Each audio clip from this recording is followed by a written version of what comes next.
안녕하세요. 희생파산 전문 변호사 장현정입니다. 2025년도 기준 중위소득이 발표가 되어서 2025년 최저생계비가 벌써 윤곽을 드러내는데요. 최저생계비가 역대 최대 수치로 인상이 되었다고 볼 수 있어요. 개인회생을 준비하시는 분들 입장에서는 반가운 소식일 수밖에 없는데요. 개인회생에서 최저생계비는 굉장히 중요한 부분이고 개인회생 사건을 진행하는 변호사 입장에서는 드디어 윤곽이 나왔다 이렇게 보고 있는 거예요. 최저생계비가 얼만큼 많이 늘었는지 한번 살펴보도록 할게요.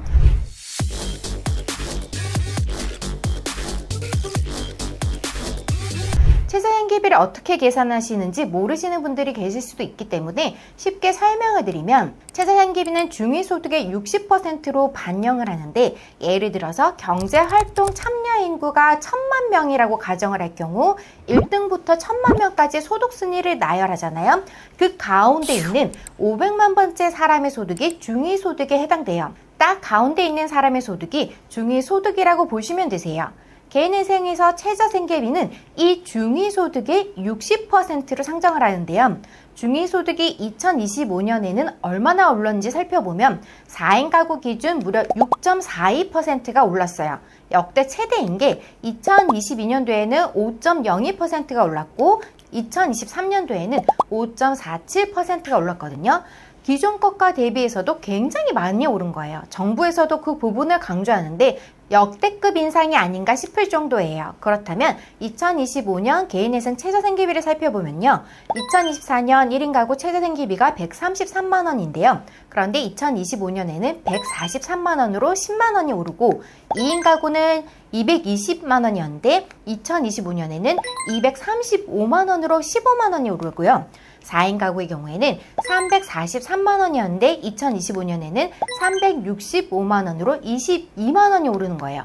그런데 이렇게 오른 최저생계비는 2024년인 지금 바로 적용이 되진 않거든요. 2025년 1월 1일부터 신청한 사건부터 적용이 돼요. 개인회생을 2024년에 신청을 해서 2025년에 개인회생 인가가 되었다고 하더라도 2025년 최저생계비가 적용되지는 않는 거죠.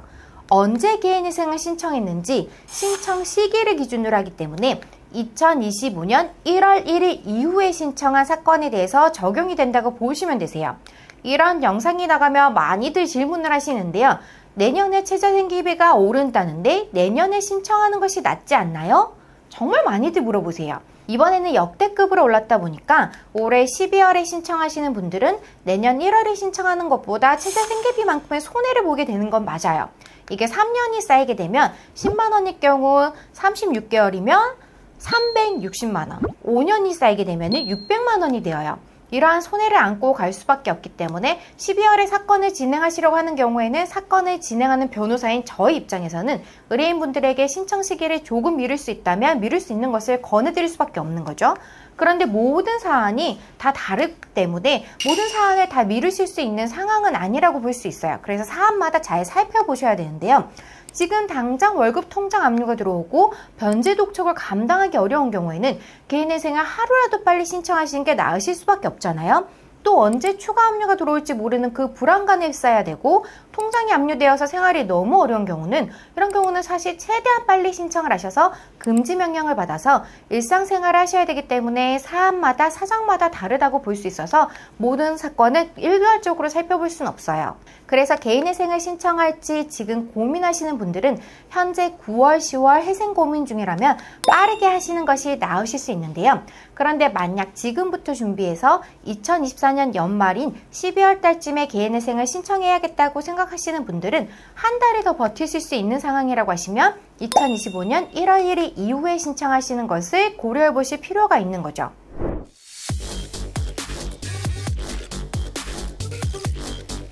이번 시간에는 내년 2025년 최저생계비가 늘어나는 것에 대해서 살펴보았는데요. 보다 궁금하신 점이 있으시면 저희 법률사무소에 전화로 문의를 주시거나 댓글을 달아주시기 바랍니다. 지금까지 장현정TV의 장현정 변호사였습니다. 감사합니다.